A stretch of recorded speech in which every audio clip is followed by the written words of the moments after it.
games. He plays all night and day. He plays his life away. Said old world gamer plays a lot of fucking games.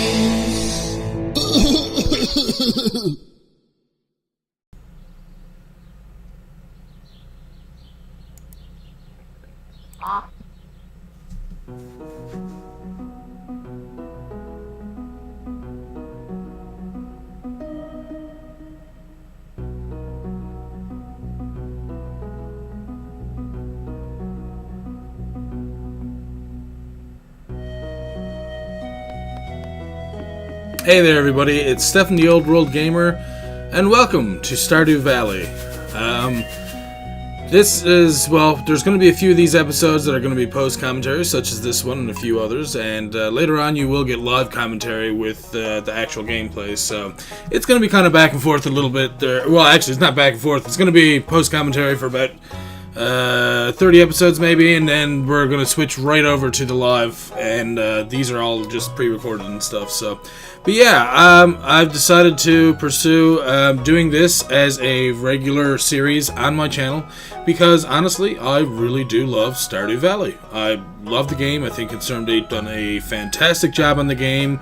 There's a lot of different choices. There's a lot of different ways you can play. There's a lot of, there's the marriage thing. There's mining, the fighting, the farming, the foraging. There's just so much. All the characters have... like really great personalities and characteristics, and it's quite nice, I must say. So yeah, I'm quite excited to start up this series, and I hope you guys are going to enjoy this as well. We're going to be doing them 2 in-game days to an episode. Once in a while we may do 3, we may even do 4 days to an episode, just for an extra long episode, but... yeah, so basically we're just going to make our character, and I think I'm actually going to call this series Stardew Seasons, because we're going to be doing this in seasons, and well, the different seasons in the game are very important, make how you play change as you go kind of thing. Ooh, that's a cool little visor. But no, I'm gonna go with these cool sunglasses. I don't usually make myself look overly quote-unquote cool looking in games. I try to make it look like myself, I guess more than anything else, but... and for the farm name, don't ask why I called the farm what I called it, but I called it the Farggle Farm, and we should put 2 G's in there, please, thank you. And my favorite thing, well, my favorite thing is video games. We'll probably change that with every, I guess, season that we do. But this is Season 1. Welcome to Season 1. Here we go.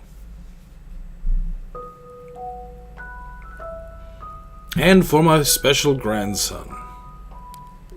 I guess this is where my grandfather is dying. He's on his deathbed. I want you to have this sealed envelope. It's pretty sad, actually. The beginning is super sad if you think about it. I mean, your grandfather's on his deathbed and you are given this strange envelope. No, don't open it yet. Have patience. Now, listen close. Oh, what's he squeezing? Look at Santa Claus. There will come a day when you feel crushed by the burden of modern life. Huh.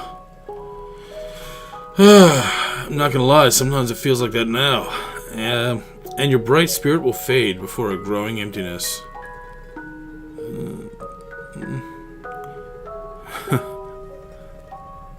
When that happens, my boy, you'll be ready for this gift. I wish I had a grandfather that gave me this. This would be such a fantastic thing. Here's a huge plot of land and a farmhouse. XX years later. Alright. And we're working for Joja. Join us. Work and rest. There is no rest. Smile. You're with Joja. Terminated? Jesus, they just put a sign on his desk. Oh, there's Woody. What's he doing? Woody from Toy Story, and here I am, and oh god, there's someone dead there. They just left a skeleton. They didn't even check on him? I'm sad. I'm not enjoying this corporate life. Then I think about, hey, wait. It's Grandpa's letter. Dear OWG, if you're reading this, you must be in a dire need of change. Same thing happened to me long ago. I lost sight of what mattered most in life, real connections with other people and nature. So I dropped everything and moved to a place I truly belong. I've enclosed the deed to that place, my pride and joy, Farggle Farm. It's located in Stardew Valley on the southern coast. It's the perfect place to start your new life. This is my most precious gift of all, and now it's yours. I know you'll honor the family, my boy. Good luck. Love, Grandpa. P.S. If Lewis is still alive, say hi to the old guy for me, will ya? So yeah, Stardew Valley is obviously a lot larger than they allow you to see, especially in game, like with the map and stuff. But just everything about this game is beautiful and makes you feel calm and relaxed and just happy. At least for me, anyways. Passing that one car, we're looking at all the rolling hills, and like we can see the ocean off in the distance. Only half a mile away from Stardew Valley. Oh, a little birdie. It's gonna land on the sign.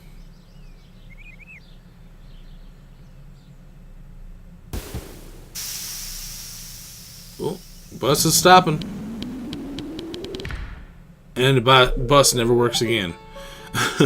Hello, you must be OWG. I'm Robin, a local carpenter. Mayor Lewis sent me here to fetch you and show you the way to your new home. He's there right now, tidying things up for your arrival. Well, aren't you nice? Farm's over here, if you'll follow me. Alright, so we had a small welcome, I guess. I guess I should introduce myself to the townspeople, not the other way around. So, this is Farggle Farm. It's a little bit overrun. Trees and bushes and sticks and stones everywhere. Oh, I'm sure there is good soil underneath all this mess. We'll make it better. And that's usually the first thing I try to do in this game, is to fix things up. It looks like I'm pushing her. Well, here's our nice little house. All the wood's already chopped up and there by the side for me. I can just bring it into the house and burn it when I need it. You must be Mayor Lewis. Ah, yes, Mayor of Pelican Town.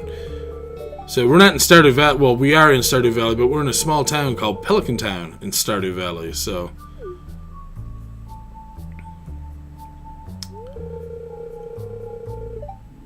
yep, grandfather's old cottage. Very rustic, is it? I wish there was a second floor to this house. You can't get a second floor, just a basement.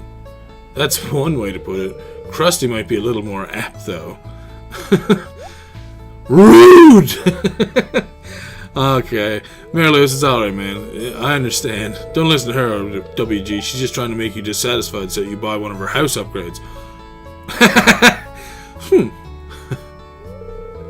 Anyway, you must be tired from a long journey. You should get some rest. And I will, but just want you out to explore the town a bit and introduce yourself. Townspeople would appreciate that.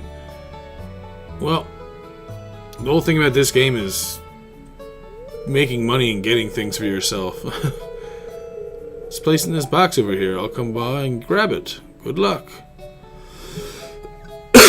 Alright, so now that we're done with the basic introductions, get ready to hear that every morning, because we're going to have a rooster waking us up every single morning.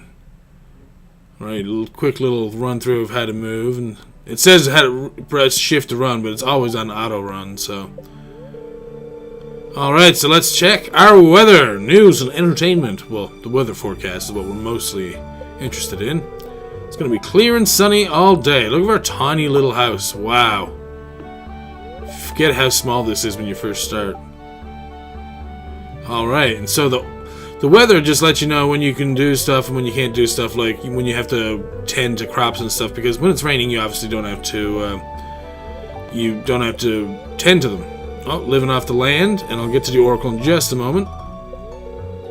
This one's for all you greenhorns out there. Chop wood and search for wild forage to earn some cash while waiting for the first harvest, which is what we're going to do. So the oracle is all about your luck. it says the spirits are displeased today, which means that my luck is going to be lower than usual. Mayor Lewis sent us 15 parsnip seeds. And we're going to use those parsnips to get us our first little small amount of money. And we do have 500 gold. We've met only 2 of the 28 people. So there are a lot of people here in this little town. 28 people is quite a few, so... Alright, so yeah, I guess, as you can see, we start off with... Actually, I didn't really explain the Oracle too much more than I could have. So yeah, the Oracle lets you know when you have good luck, when you have bad luck. That goes towards monster attacks in the mine. It also goes towards when you're getting geodes looked at by the blacksmith in town. But again, we'll get to all that eventually anyways, so right now we're just doing some basic cleanup. This is a nice little piece of land really close to the home so that we don't have to go running off too far to get used to our new home and where our crops are, because we want to be able to access our crops as much as possible. And I don't think, yeah, no, I missed that one. So there, boom, boom, and boom, and boom. So that's 15 plots for our crops, so we can just start planting these. Now, if we wanted to, we could get fertilizer, but fertilizer does cost money, and we don't have a means of making it just yet on our own. But, yeah, we start with an axe, which is used for, obviously, chopping down trees and little sticks on the ground. The hoe is for tilling our soil so that it's usable to grow crops in. The watering can, very self-explanatory, as you can see. It's for watering your crops. The pickaxe are for little stones, large stones, and for mining. So later when we go to a mine that there is in town, we can get ourselves some stone, some minerals, coal for smelting ores and stuff, and well, ores. And the 5th tool that we have there is the scythe, which is used for chopping bushes, which give you fiber, and you can also cut those bushes with an axe, no problem, as you just witnessed. And boom, there we go. Nice little gathering of resources right now, just gathering up a little bit of wood. And we can make some stuff out of that wood eventually. But yeah, the scythe is also used for grass. Now, the things that are up there to the north, those are little bushes. Grass is basically, well, exactly what it is. It's grass. But later you can use it when you're using your scythe and you get silos on your farm. You can keep that grass and turn it into hay. And that hay can be used to feed animals. So again, we're not going to get too ahead of ourselves just yet because there's still a lot to do. And we're only just started, so we don't want to rush things too much. Let's put our chest. Sorry, didn't mean to move it. Well, how about we put it outside, right here by the steps, or by the side of the house, I guess, like here in the front. There we go. And we can now change the colors of our chest, which was not something we had before. So, just gonna leave that one as a nice light blue. Alright, so, again, it's just to go around tending to our farm, cleaning it up a little bit, getting things out of our way. And, yeah, we chose the Hilltop Farm, which allows us to have our own small stone quarry. Now, this is the grass I was talking about. That grass can be turned into hay, but it looks like we're blocked from going down there. Now, those big tree stumps, yes, you can chop them, but not with the axe that we have right now. We can eventually upgrade all of our tools, and eventually we will also get new tools to do new things on the farm. But again, we're not going to get too far ahead. The tools that we do have, though, yeah, we can upgrade them with different ores in order to make them into stronger tools that will allow us to do our work faster without expending as much energy. If you look to the bottom right-hand corner, there's a bar there with an E on the top. That's our energy. That's how much stamina we have remaining. And that limits us as to what we can do right away. Now, as you can see here, this is copper ore. So if we smelt copper ore, we can get ourselves... Oh, we have a full inventory. So if we get copper ore, we can smelt ourselves... copper bars, which can be used to make a lot of different things and can be used to upgrade our tools.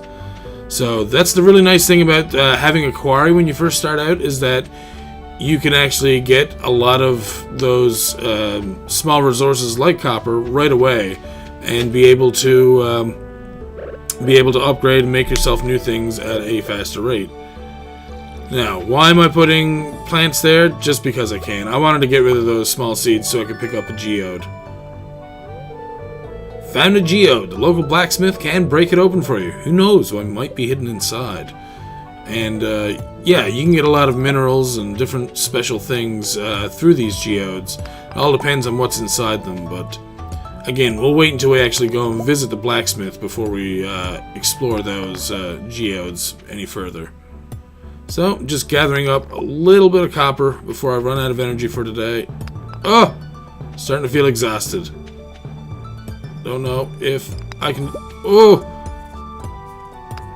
Okay, now I'm pushing my luck. I gotta get out of here. I am down to the absolute lowest amount of energy I think that I can have. I don't want to push myself right now. I'm going to use the same path to get out back as I did to get here, because if we don't, then we could expend too much energy and not be able to get back. And I got lucky there, and there's a huge stone blocking our way. Again, with the same thing with those huge stones and those huge stumps you see there, like the logs, we can't break those until we upgrade our tools, so we're not going to worry about that just yet. We're going to gather up these resources and probably bring them home with us. So yeah, and it looks like we can't really explore here too much either, but uh-oh, now I'm feeling sluggish from overexhaustion. Alright, so I'm pretty sure you can also run out of energy to the point of where you can fall asleep while you're just walking around, so I'm trying not to do anything except get home. If I can get home, that would be great. Just, I don't want to do anything to upset my body into making it feel overexerted any more than it is. Oh god, I've got no way of getting home through here. Oh god, there's bushes blocking my way here. Oh, this is painfully slow. Ooh, free fiber. Fiber's good for your diet. Helps you poop. Yes, I don't mind saying the word poop. Get over it.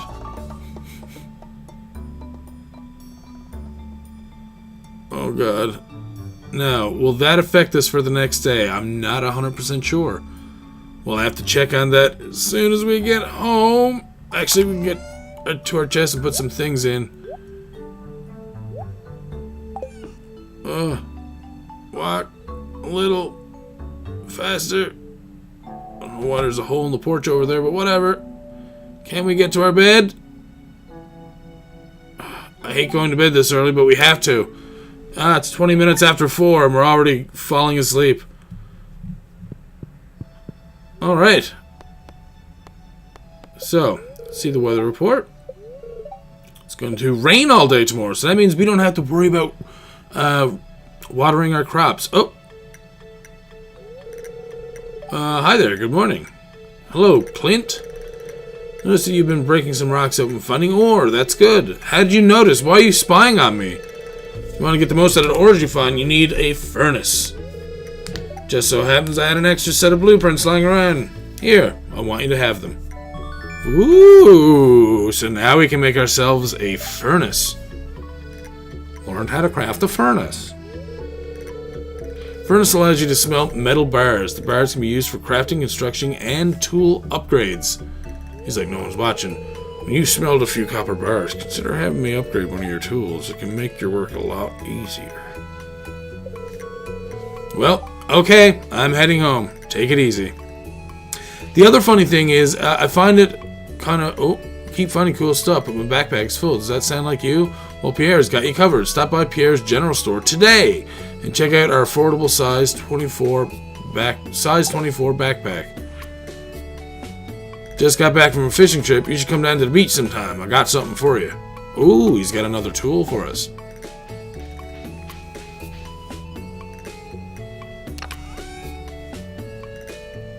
Yeah, no, as I was saying, it's a little weird that, we need copper ore and stone. So I guess we need more stone. Yeah, it's weird that we start with parsnips. Parsnips are as far as I know, not a crop or even a vegetable that many people appreciate. I myself do. I grew up in Newfoundland where parsnips were eaten regularly. And in case you're not aware, a parsnip looks like a white or a white-yellow kind of colored type of carrot, almost. It looks more like a carrot than it does anything else. It's a root vegetable for sure. But it has a very bitter taste, but if done correctly, you can incorporate it into things to make it taste delicious.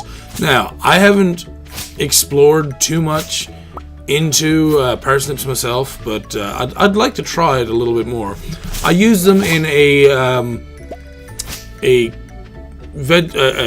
what would you call it? A vegetable soup that I make. I basically puree all the vegetables once they've all been boiling in some chicken stock and stuff for a little while with some spices and stuff, and I boil it all down and then I blend it in a blender so that it's smooth.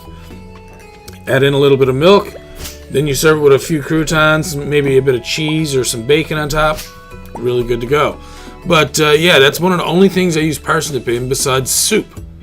And again, not many people use parsnip in soup. It seems to be very localized to Newfoundland from what I've seen. I've never seen it anywhere else in Canada. But I mean, I could be wrong.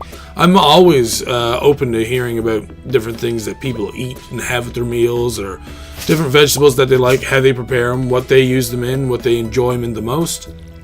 So, I know a lot of the American people, when they have like Thanksgiving and Christmas dinner, they don't normally have rutabagas or turnip. They don't normally have carrots that are just boiled with potatoes and those turnip and an onion and cabbage. Like, New Englanders, they're very close to what we have. They have what they call the New England boiled dinner, which is exactly the way that Newfoundlanders enjoy their dinners. That's how we have our dinners typically every Sunday. And so New Englanders are very close to how we, I guess, have our foods and stuff. People in Maine as well. And don't worry, Chester, I wasn't forgetting about you, dude. But yeah, no, it's always fun to hear what different things people serve and have with their different meals that they have, especially at Christmas and Thanksgiving, for me anyways. So I don't know, I find it kind of exciting to hear about new foods. I like trying new foods and vegetables. I mean, for us, like, the most recent vegetables that we've gotten into, and it's been a couple of years now, has been asparagus. Never ate asparagus growing up. We decided to try it one day. We fried it up, put some Parmesan cheese on it once it was fried, and let that Parmesan cheese kind of melt over it, and wow, it was fantastic. What we got here? Big old question mark. Let's have a look. Oh. Well, that was a calendar. In case you're wondering, let's have a look. Here we go. So yeah, it's a calendar. It basically tells you different events that's happening, different people's birthdays, and this is something that I haven't been looking into too often. It's different people's birthdays. I need to start getting them birthday gifts in this game, but again, don't want to jump ahead or give away too many secrets or things that have already happened, because I know what happens in this series so far, so... Oh, that's right. And this is Abigail. Abigail is the first woman that I married when I played this game.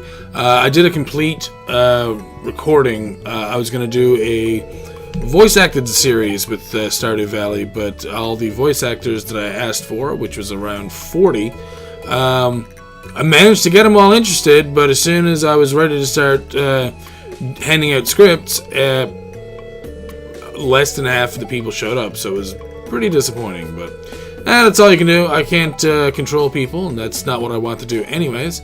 So, all the ladies here. But yeah, my first game of Stardew Valley, I married Abigail. She was my wife, and she was the lady that I liked the most when I first started. So, I'm probably going to change it up. I'm not sure who we're going to go with just yet, but we shall see. So this is Pierre's General Store. You can get a bigger backpack here, 2 different upgrades for it actually. And this is the place to come to get your sugar, flour, grass seed, flooring, wallpapers. Basically has a lot of, again, he's a general store, so always closed on Wednesdays for the most part. You'll see how that changes later. And yes, the main thing that he sells here are your seeds. So if you want to get any other type of seeds, like I'm getting myself some beans. This is Marnie. We'll learn a little bit more about you later, Marnie. Oh, I know all about you. Wink. So, as I was saying, one of the other vegetables that we gotten into recently that, again, I grew up not eating whatsoever because we just didn't eat them, was Brussels sprouts. There was never really a way that my mom really tried making Brussels sprouts to make them enjoyable for me. They usually just boiled them or roast them with just a bit of butter, and that was it. Robin found a nice recipe online that uses soy sauce, and it was fantastic, so that's how we enjoy them. Anyways, that's it for today, everyone. If you're enjoying, please leave a like and comment down below, and if you're new, please subscribe to keep up to date with this series. And as always, thank you all for watching. I'm the Old World Gamer, and we'll see you all next time.